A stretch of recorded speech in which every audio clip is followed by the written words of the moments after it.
Hi guys, welcome to your next lecture in Mechanics of Aerostructures. I put the first lecture up, I think probably it was yesterday, maybe when it first went live, and it's great to see YouTube comment immediately. Julius Caesar has got this stellar comment: flight dynamics, dope, structure is nope. Okay, so I'm guessing it's like maybe one of my students, I'm not certain, or it's just someone who follows this channel and thought that the aircraft flight mechanics was cool, but this is kind of boring. I understand that. I remember being bored by structures classes when I was an undergraduate student, and I'm trying to instill in you guys some of the things that I think you really need to know in a structures course, in a terminal structures course for aerospace. So what I'm going to try and get through is the skills that I think are going to turn you into well-rounded engineers whilst having an appreciation for all these things. So this first module is a little bit of understanding the topology and the anatomy of different airframe structures and understanding the form and function of them. Once we're through that, we're going to be moving into some really interesting stuff. Now, the method of virtual work, using virtual work or the principle of virtual displacements, is such an amazing way to look at a problem. And hopefully my enthusiasm for that will come over and will make it exciting for you guys. But fundamentally, it's a different way of looking at things. Rather than looking using Newtonian mechanics and sort of solving using Newton's first law, we're trying to equate work and energy within a system. And that's a different way to looking at things than you've maybe looked at before. And it enables us to not bother so much with looking at the geometry of the problem. And it really helps us. And I think you guys are going to find that useful. In terms of why structures are important, it's important to understand this stuff. So I'm just trying to copy down a sketch of the plan form of the original B2 Spirit. Okay, so this was a sketch broadly of the plan form of the original B2 Spirit. It's supposed to look like this. Doesn't look markedly different from what the actual aircraft looks like. You might not even recognize the differences, but what there was supposed to be was a control surface here, which would provide longitudinal pitch control, which is longitudinal. Through structural analysis, it was determined that one of the bending modes of the entire aircraft was excited from this control surface. So this caused the whole structure to vibrate at its resonant frequency in its bending mode. And it turns out there was a node line. Those are effectively the points where there is zero displacement during a vibration occurring through here on the whole structure. So if you think about vibrations as being like sine waves, those would be the points that would cross the axis. So you cannot excite a structural mode through node points. So the design was altered to include these two extended parts of the whole body. Let's get rid of these as well. And then they added two control surfaces here. Okay, so this one is still on the B2 Spirit that's flying today, but it's my understanding that this is completely redundant. It's just there because it was too expensive to take it out. But it's not used on the real aircraft. Okay, I had a quick skim of Northrop Grumman's page just to check the veracity of this because I remember it when I learned it as an undergraduate student. But this shows you the importance of understanding structures and why it's important to go through this stuff. So that stuff can be fun, can be useful to look at. As aerospace engineers or as prospective aerospace engineers, you all want to look at the cool stuff like fun jets, helicopters, understanding flight mechanics. This stuff is really important as well. And some of the most beautiful parts of the physics and understanding how aircraft work is contained within how they move as flexible objects in the air. So today we're going to go through hopefully a quick introduction to the topology of different airframe structures and what they actually represent. So we're going to go through some definitions. We're going to look at three broad types of fuselage structure. So we're looking at trusses, monocoque and semi-monocoque structures. And we're going to look at the basic wing structure, looking at what does the spar do, what does the rib do, what do stringers do, and what do the skin do. And then we're going to work out the two different ways that wings can deflect. We're going to look at bending and we're going to have a look at torsion. And then that's going to help us, it's going to show us why we're going to focus very heavily on understanding this idea of shear center. And I'm going to go through an example, a legacy example of one of the early fighter jets of World War I. And we'll understand why it's so important to understand this concept of torsional center. So, some definitions.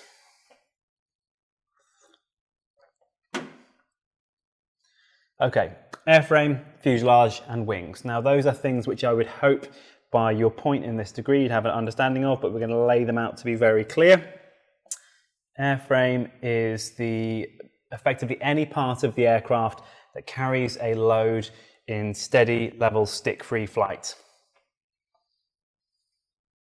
Doesn't need to be steady level, actually. I should just say stick-free flight.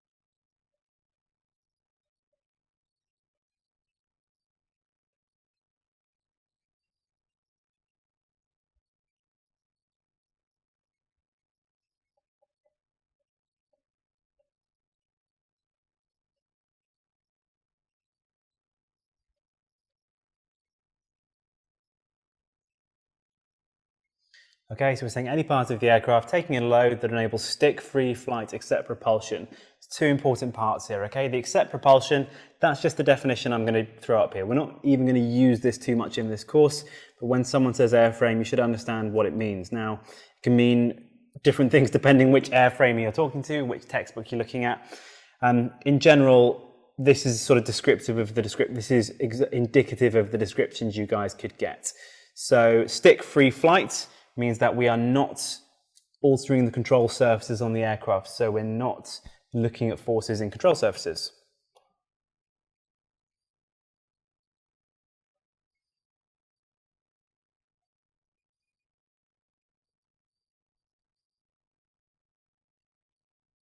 Okay, obviously the forces on control surfaces need to be understood and need to be looked at, but we're just, for the purposes of defining what an airframe is, we're taking them out.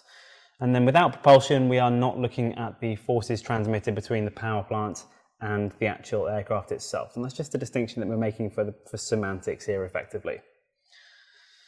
Fuselage is the bit of the aircraft that carries the payload and the passengers.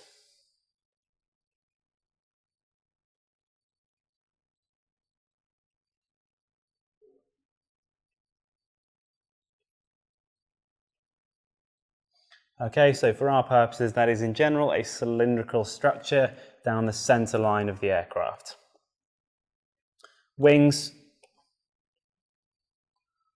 and other lifting surfaces, we'll say here.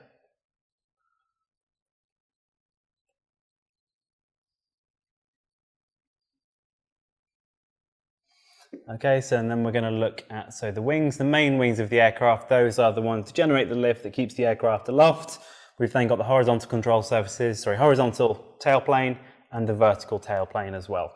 And those generally have the same sort of structure as the main wing.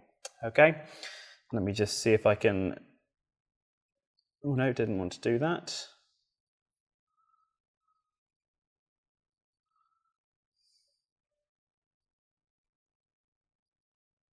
There we go, okay. So we will look at this. I'm going to look at airframe structures. There's no way of me zooming without showing you where things are going. So we're going to look at these three broad types of structures. Now this is going to be the main structures that we'll see in fuselages.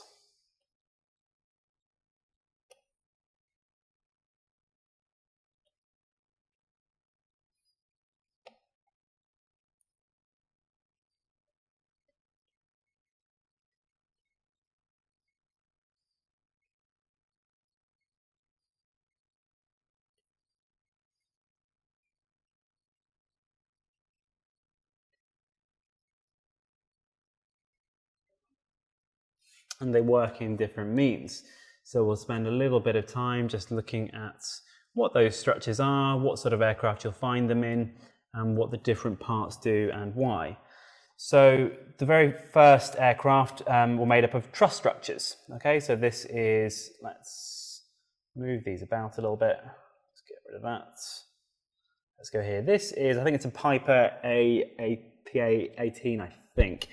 But this is a light aircraft, and this is in general indicative of a truss structure that makes up a fuselage for an aircraft like this. So it composes two force members which are incapable of taking any sort of moments, but they're capable of taking two forces at each end. And you will remember that from 200 and 202. And we can see if we look at this structure, we've got some that run the whole length. Is that showing up? Let's make that a different color. Let's say we've got some that go the entire length. Okay, they're quite long, so we call these quite suitably longerons.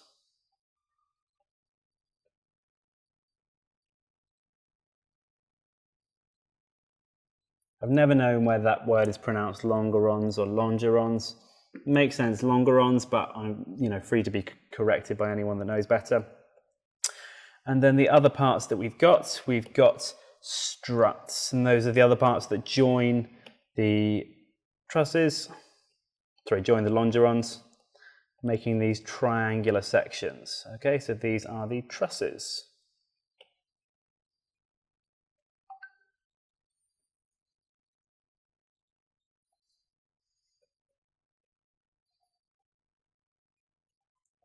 So over the outside of an aircraft like this, there would be a stressed skin, or there'd be a very tight skin surrounded around the entire thing.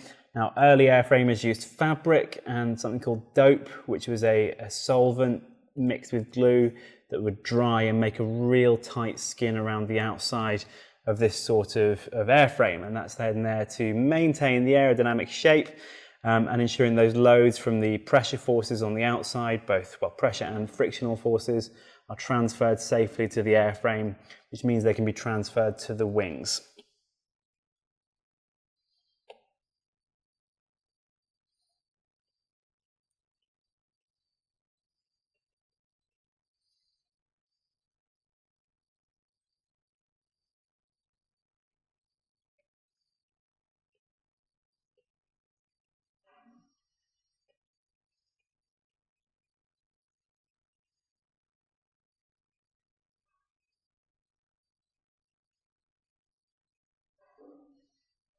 Okay, so that tight skin is capable of taking the aerodynamic loads.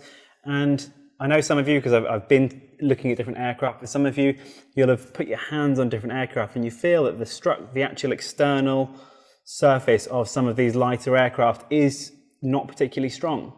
You'll feel that you're going to put your hand through it, you'll see written all over the aircraft, no step, and it will tell you where you can step on. And that's because the skin is capable of taking a distributed load and transferring it to the longerons and the trusses really well, but it's not capable of taking a point load. So that's why we have to be very careful with these sorts of structures around aircraft, making sure that they don't get damaged, because they are easily damaged. So this skin that goes around the outside, if that's tighter and tighter and tighter, that actually starts to transfer some of the load that would be taken by the longerons and by the trusses. So that then led suitably to let's go this one, okay, the monocoque structure. Okay, monocoque, which I think means single shell, I think. Any French students can tell me.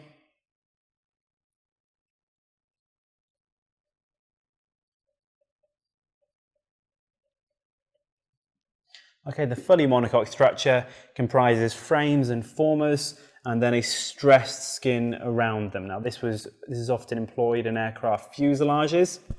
It's really amenable to cylindrical structures. So the skin is taking all of the forces between those frames and formers and then capable of taking the loads, for example, from the horizontal tailplane and then transferring that to the loads that are being taken through the wings as well. So those load parts are then taken entirely through the stressed skin of this sort of monocoque structure. It's very strong in compression and tension. You see like a Coke can, you could stand on top of a Coke can or a beer can as long as the outside doesn't get flicked, and then it'll immediately crush. So these are capable of buckling, which is why they can be very strong but very prone to sort of very destructive failures. So then we have the semi-monocoque, or in American, semi-monocoque. Actually, in American, it would be the semi-mono rooster, I think. But the semi-monocoque structure.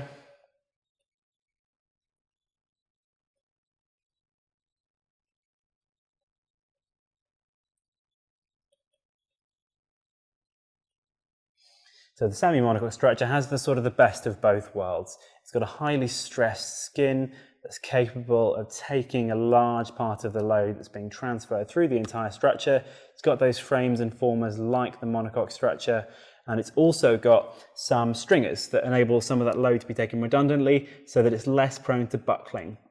And what we'll often see is that actually this sort of structure is more common in fuselages, and it's also effectively what modern wings are. They do comprise largely a structure like this.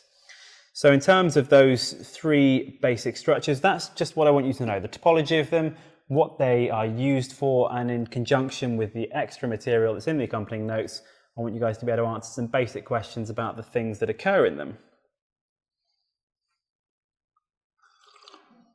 So, wings. We know what wings are. We're going to talk about the different moments that build up, the different parts that build up a wing. So, let's say we've got a fuselage here. Let's get rid of my pen.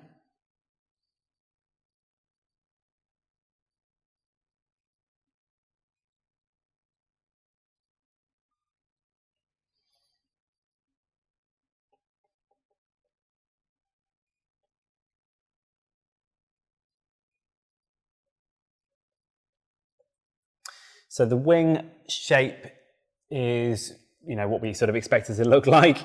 We then have different moments that different parts that make up what the actual wing, the wing structure. So we've got spars that go down the center, and they run down the length of the wing in terms of span. So let's put these on here. Let's just say this is the wing shape, and then we'll put some spars in. So I'm going to put a spar.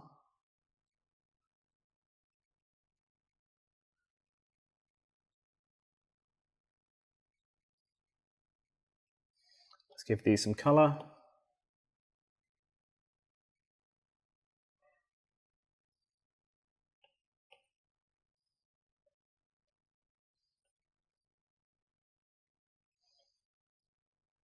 Okay, so the spars, like I've just said, they run down the longitudinal, sorry, not the longitudinal, they run down the lateral direction, so they're running down the wing span effectively.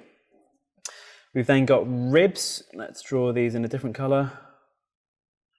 Ribs are there making up the external shape of the actual airframe. So these are, the external shape of the wing rather.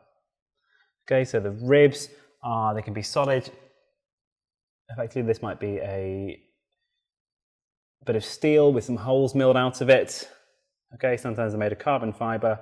These attach to the spar and maintain the external surface, maintain the external shape of the actual wing itself.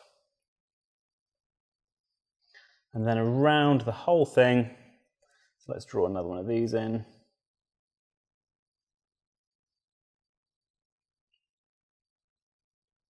Okay, so the spars are going through the ribs themselves. Let's put a skin over this as well. Let's do that in green. So around the whole thing, there would be a stressed skin. So imagine this is covering the whole aircraft, or covering the whole wing rather.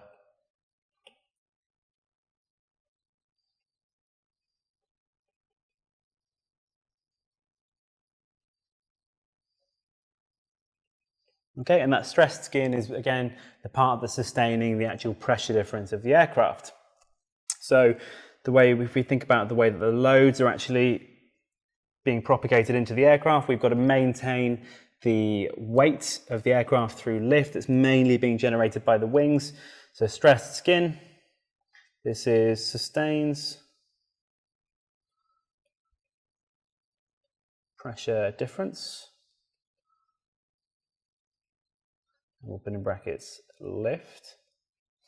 Okay, that is effectively the entire integrated pressure difference on the wings is taken through the stress skin, which transfers its load to the ribs.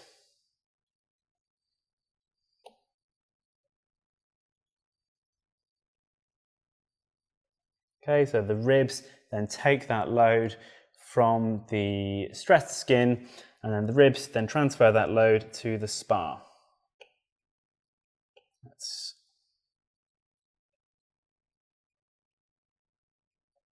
And then the spar is connected to the fuselage.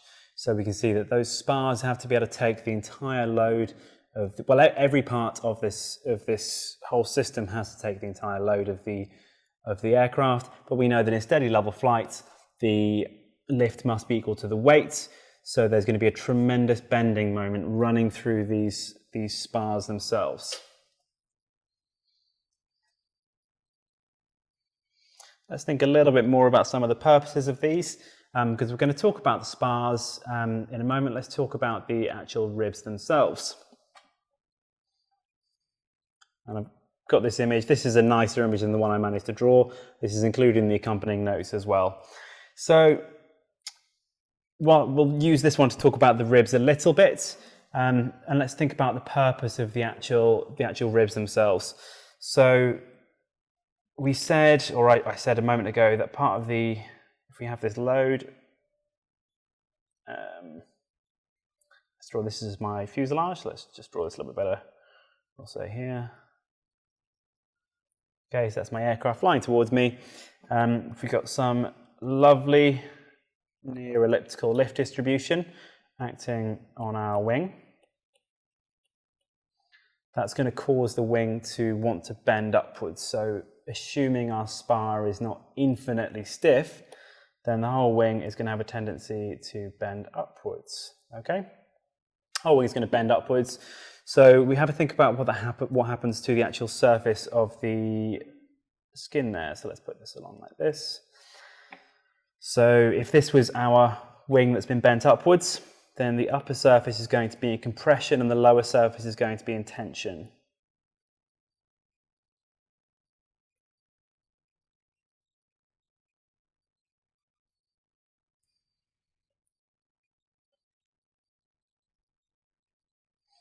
Okay, so let's zoom out a bit so we can see that. So with that, so like we said, the upper surface is going to be in compression, the lower surface is going to be in tension. So the ribs are there to maintain that external surface of the wing, and we've already said that the wing's skin is a stressed skin, so it doesn't work very well in compression, so there can be a tendency for the upper surface to buckle. So let's just copy this diagram in, because this is figure 2.9 in the accompanying notes, and I'm never going to draw this properly. So I'm just going to copy this in here, and I want you guys to understand how the choice of the number of spars and where to put them is really important. So let me just pop this in.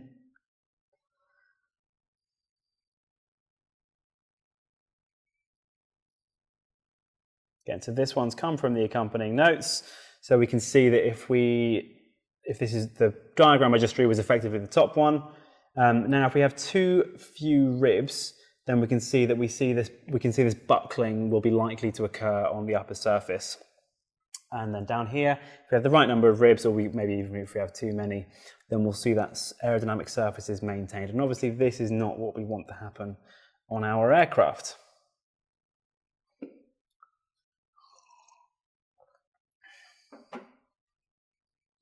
Okay, it's 25 minutes there. Some of the feedback from online classes with students like classes of 20 minutes or less. Just not possible, guys. I'm sorry. Okay, our classes are going to be 40 minutes or so to an hour, sometimes longer. You can always pause it and come back. So that's the purpose of these, and sometimes you will see if we treat this structure as the semi-monocoque structure that it effectively is, then sometimes we'll see stringers occasionally as well. So to sort of help alleviate any of that bending problem, you might see stringers interweaved with the skin that maintains that ability to withstand compression and take some of the load that the skin simply cannot take. We think what else occurs in this sort of aircraft. Let's put one of these up.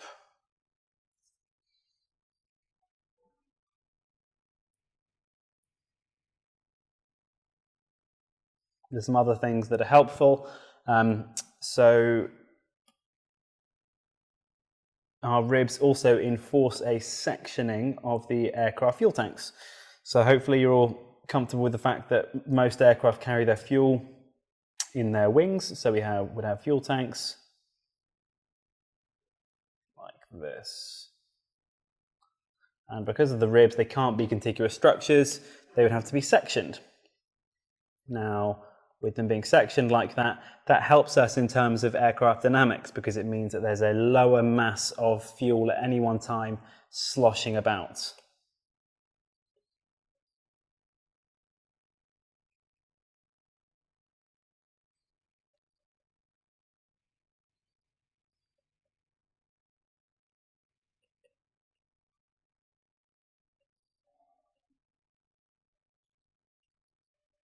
Okay, so less sloshing, and during any sort of uncoordinated maneuvers, such as a steep lateral turn where the aircraft is not in coordinated flight, what this would also enable, it would be less of a lateral centre of gravity shift. So imagine if the aircraft is banked through 90 degrees and not in a coordinated turn, then that would cause the fuel to sink downwards. And if we didn't have sectioned fuel tanks, then that would cause a heavy lateral shift towards the direction which the aircraft is turned, whereas if they've been sectioned, that causes less of that to happen.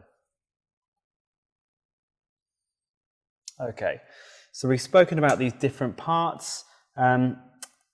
Now, we can appreciate that we want to understand this bending problem for the wing. We're also going to want to understand how much it twists as well, and its torsion. So we're probably not going to be able to solve for a proper wing bending problem in this class, but we're going to talk a little bit about how we could build one up and some of the methods that we're going to use and how they actually, help us with this problem. So if we can imagine that the spar itself, so it's a beam bending here, the spar is often a simple sort of I-beam structure.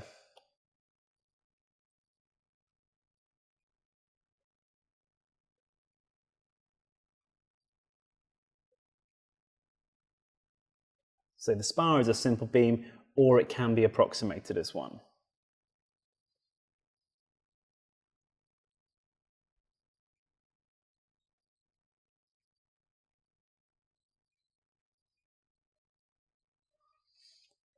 And so then that's governed by Euler-Bernoulli beam theory. So if we have a cantilever beam, let me just switch my camera around.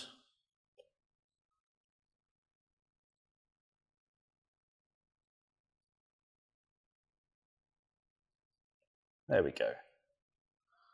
One sec. I've lost the thing on screen that helps me see what you guys are seeing, so I want that back. There we go. Okay, so because we say beam bending is governed by, why is that not moving? There we go. Beam bending is governed by Euler-Bernoulli beam theory. So if our spar is a beam, effectively, which is what we treat it as, then its bending under a load is going to be governed by the theory that you guys will have gone over in 200 and 202. So we have a simple cantilever beam.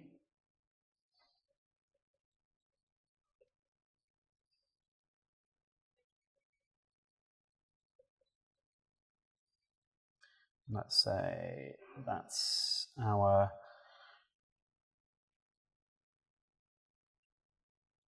Y is our span-wise direction, and then we'll say that H is the deformation downwards. If we apply a tip load to this, let's call our tip load F, then that's going to cause us to have a beam that deflects downwards, something like this.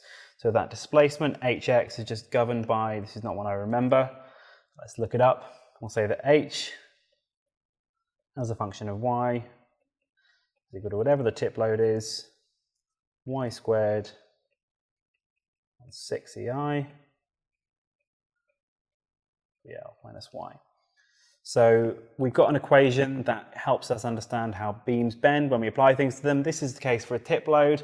There's also easy ways that we can look at them in terms of distributed loads, but for our models we're going to be looking at beams with sort of forces occurring at each end. So why is this important and why does this help us? Well, if we have a single beam, we could just use this with a distributed load, but actually going back to our sort of, let's use this one up here, then what we could do instead is we could come up with a model that helps us determine this wing as a series of beam elements. Okay, and this will become slightly more clear when we're looking at the introduction to the finite element method. We can approximate the behavior of this wing using a bunch of beams joined together. Now, we've just said that this is the way we can look at the bending behavior of one of those beams if it's been loaded at the tip. It's a function of the force that's applied. It's cubic in its length. We've got y squared and y there. It's a function of its length. It's a function of Young's modulus, E, and it's a function of, let's just make that very clear, that that is an I, because that is the second moment of area.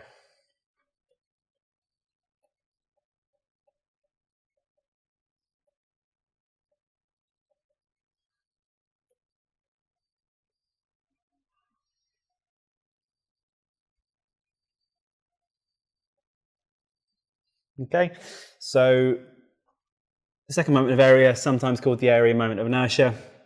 There's an example in the accompanying notes of how to calculate the area moment of, the area moment of inertia, or the second moment of area of a simple I-beam. So what you guys should be able to do, and this is really should be revision, is be able to determine the centroid and the second moment of area of simple shapes like I-beams.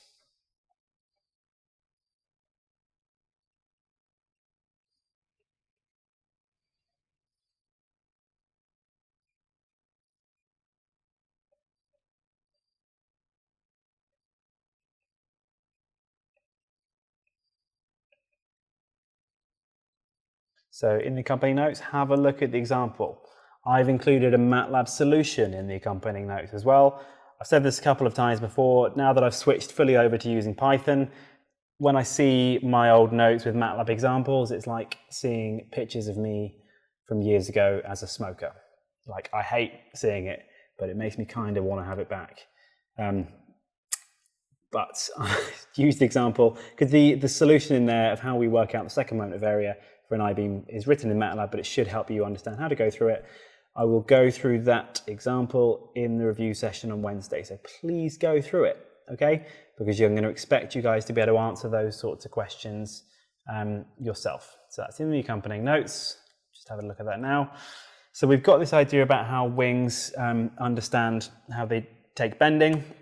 Let's talk a little bit about torsion and why it's important. So I've put here torsion, why is it important? Well, I'm going to go through why it's important using an example, okay? So I've also included a link to a proper story about this example in the accompanying notes. So I might take my liberty with the facts a little bit. Just this is based around my memory of how this problem worked. So we'll have a look at the Fokker D8. Okay, so this is a German fighter aircraft rapidly taken into production during World War I. Aerodynamically an interesting aircraft, not particularly exciting, but because it was taken rapidly into service, it didn't have time to go through the full battery of tests to make sure that it was strong enough, effectively, or really just go through all of the same regulations that they could have done. And further to the point, they didn't have those regulations there. World War I was only it was less than 2 decades after the birth of aviation. So things weren't that we didn't have an example of it would have been JTARs. It would have had to been beheld to. JTARs are like the European equivalent of the FAA. So they didn't have that then, so they put it into production, and I'm rambling a bit now, and I'll get to the point. But they found that the wings of this aircraft had a tendency to snap off under certain conditions. So let's just draw a quick idea of the plan form of the wing. So it was 2 spars. This is my fuselage. And then it had ribs and a skin around it. Okay, so this was the flight direction. Let's say this is the aircraft, the free stream velocity coming onto this wing here.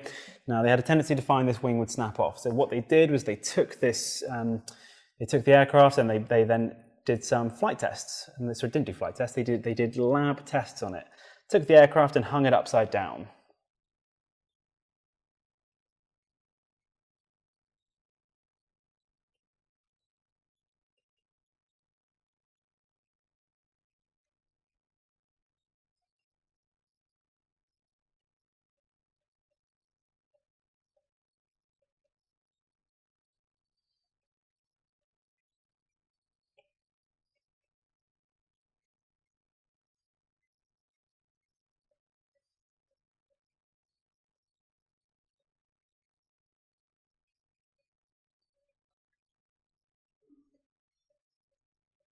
Now I don't know how these loads were applied.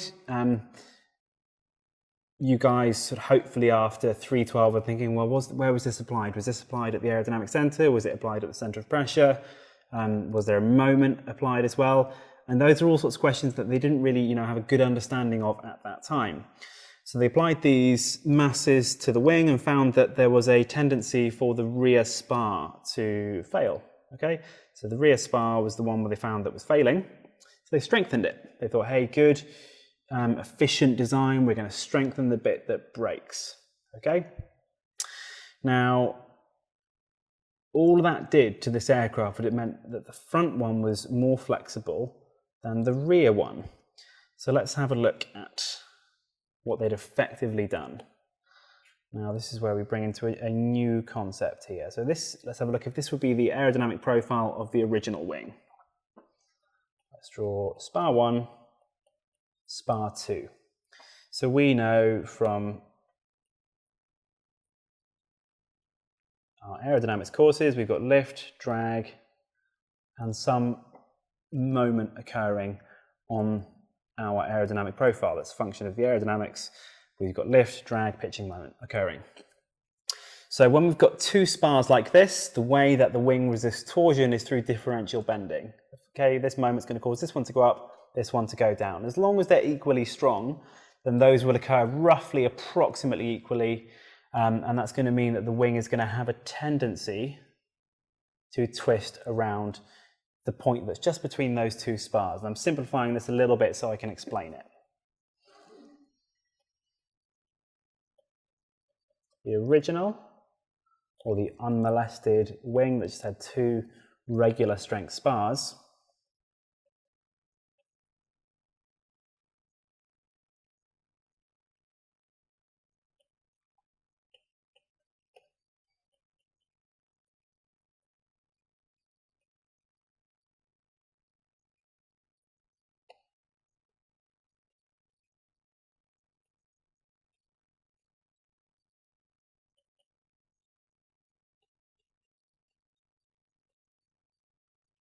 okay, so the original wing had a torsional center that's approximately between the two spars. Now that's probably a new phrase for us. So we'll talk a little bit about what torsional center means. Torsional center for a two-dimensional structure is the point at which, if we apply a point load, only bending occurs and no torsion.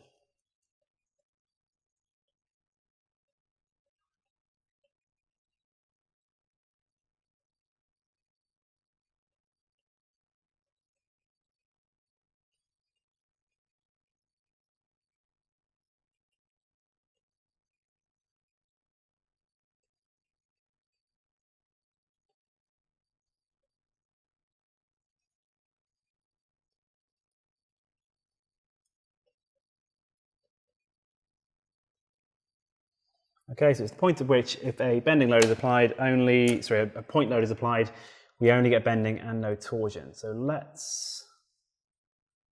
I've got a really good diagram in the notes for this. Let's take this one because I just simply can't draw this diagram.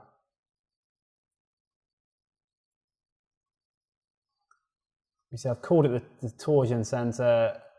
In the notes, I called it the shear center. It doesn't really matter. They both mean the same thing. So let's just make a note of that. Torsion center, aka shear center. So that's the point on the point of any structure, point of any body, any solid body, where if you load it, you only get a bending load occurring, not a torsion. So it's going to be important for wings, and we'll understand why, but let's just put a diagram up that shows where that occurs on, say, a beam, or what the physical significance is.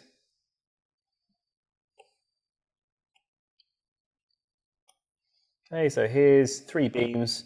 If we load this anywhere that's not at the shear center, we get, I can't really show you here, but this one here, if we load a beam not at the shear center, we'll get some torsion occurring. If we load it at the shear center, we only get a bending load occurring. There's another good example in the notes a little bit further down. If you look down to figure 2.2, there's a photograph taken from someone else at another university course. So I borrowed that with permission.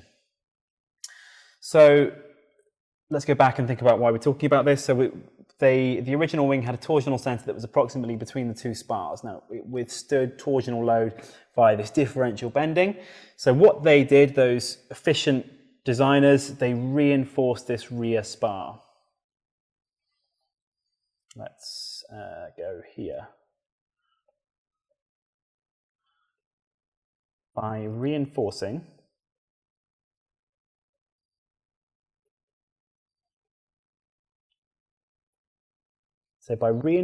that rear spar, the rear spar was able to bend less.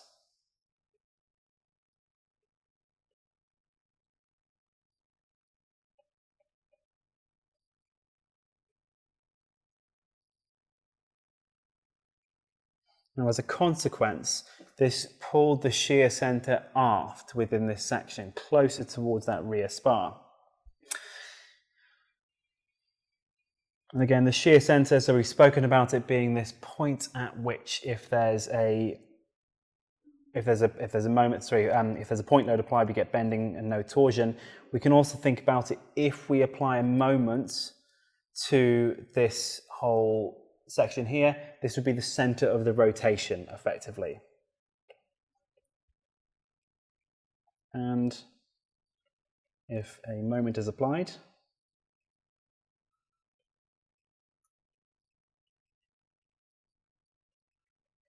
it is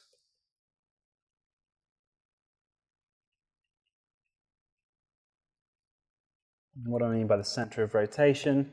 So if we have our original terrible aerofoil, let's draw that again.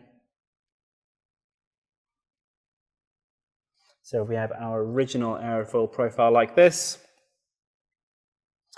and it is perturbed or it's twisted so it rotates like this, then the shear center would be the point of that rotation. So points ahead of the shear center would go up, points aft would go down. Okay, so that just gives us an idea of this shear center. So why am I going on about shear center? So they strengthened the wing. They made the wing stronger. They added material to it. They made the whole aircraft heavier, which didn't really matter. But they added material and made the rear spar able to bend less. And what this caused, this moved the shear center aft.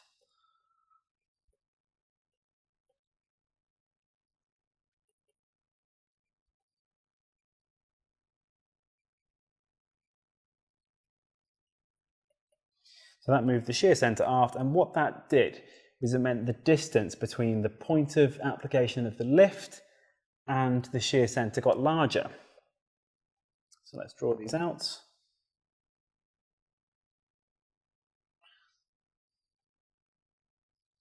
Let's say we've got the center of pressure, or sorry, the aerodynamic center at approximately the quarter chord. We're just going to draw the lift here. Let's say 0.1 and 0.2. So this would be the original shear center. This one here is the improved shear center. Now the important part here is these distances. Okay, these distances here tends to be called the elastic margin. Let's put this down, EC. Let's call this E prime C. So E is just a non-dimensional measure of the distance between the center of the aerodynamic center and the shear center.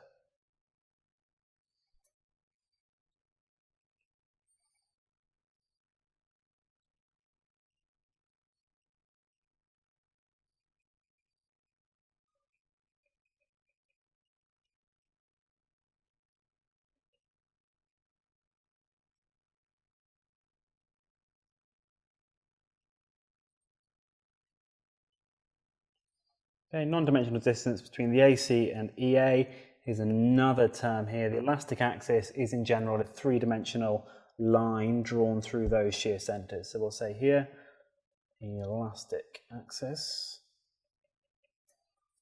is this idea of drawing a line through all of those shear centers. So if we have a wing like this, and we've got different profiles, then we could calculate the shear center at different locations, and draw a line through them. That becomes the elastic axis.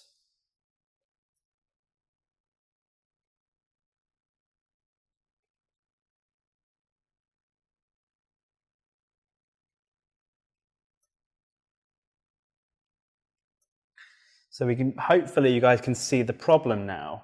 So the moment that's going to cause the wing to actually twist upwards, is caused by the lift and the moment arm between the point of application of the lift, which we're going to call the aerodynamic center, because we've also got, let's say, M0 down here. So the actual part that's going to matter is the lift and this distance, EC. Okay, C is just the chord. You guys should be comfortable with that from 312. So by moving the elastic axis aft, by strengthening the wing, they increase that distance, and more of those aircraft failed after the modification. So we'll say by strengthening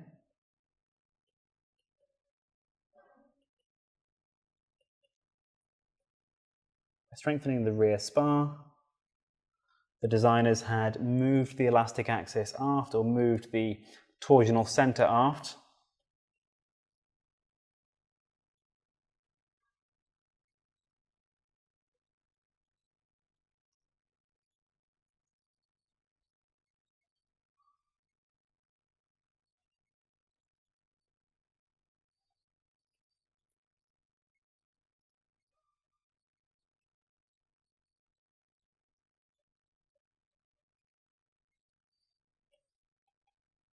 And this increased the moment arm between the aerodynamic lift and the actual point of application, sorry, the point of rotation.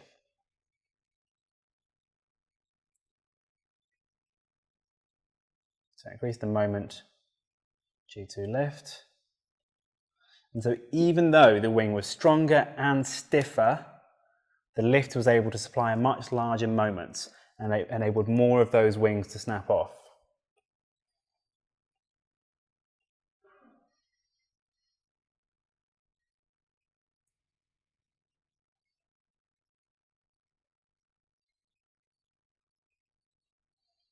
Okay, so I go through that example to bring up the importance of understanding this concept of shear center and why we've got to understand it, and why it's important particularly in understanding aircraft wings.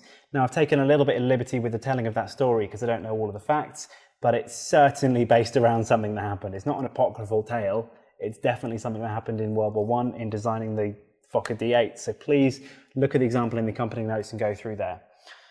Again, the reason I'm bringing this up is because I want you guys to understand why we're looking at shear center in such detail. So wings in general are thin-walled structures. So we're going to look at determining the shear center of thin-walled structures, and that's going to help us understand how wings resist torsion. So what have we looked at today? Well, we looked at basic nomenclature. You should be happy with what an airframe is now, what a fuselage is, what the wings are, and we know the form and function of different parts in there. So we've got the spars in the wing, they're there to withstand bending. We've got the ribs, those are there to maintain the aerodynamic shape, but also help us with stopping the upper surface from buckling. We've got the stressed skin, which actually takes the load from the aerodynamics and transfers those to the ribs, back to the spar, back to the actual main airframe itself. We looked a little bit at beam bending. We haven't gone heavily into that. We might use that in the FE module, depending how much you want to develop it. And we've spoken about the importance of torsion. So why torsion is so important on aircraft problems. And the bit that I haven't got to yet and that we'll just quickly describe is if I've got an aerofoil like this and we have got, for example, lift, and then that combination of both the lift multiplied by the moment arm and the zero lift pitching moment will cause the wing to, it's a terrible diagram I've just drawn. Let's try this again. It's very hard to draw aerofoils at angles, I've learned. That's going to cause the aerofoil to pitch up. So we'll call this delta theta. And we'll say this is wing twist due to lift and pitching moments. So this has effectively caused an increase in angle of attack. And if we increase the angle of attack, we increase the lift. So we've increased the lift depending pitching moment, which is going to cause this to twist up even more. So hopefully you guys can see that there is a limit that can be reached in this system, and that's called aircraft divergence. Torsional divergence is where this increases so much that it causes the wing to snap off. And that happens at a certain speed, and hopefully we're going to get there in the final module of this course. But I wanted to just bring that up to understand why we're looking at torsion and why over the next couple of weeks we're going to look very heavily at understanding what shear flow is, how it helps us understand the torsional center of certain components, and really why we're looking at all of this. Guys, I get it, structures can be a bit boring, but I promise you I'll try and make it fun, just through, if anything, my excitement at understanding some of these concepts.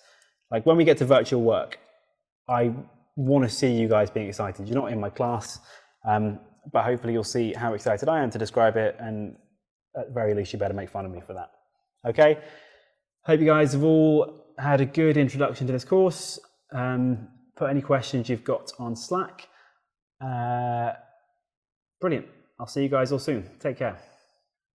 Oh, don't forget, do the example of the calculation of second moment of area and the centroid of that I-beam. It's in the notes. I also include the solution, but you guys have got to go through and do your own version of it, okay? Do it by hand, do it programmatically, however you want. We'll go through that next Wednesday.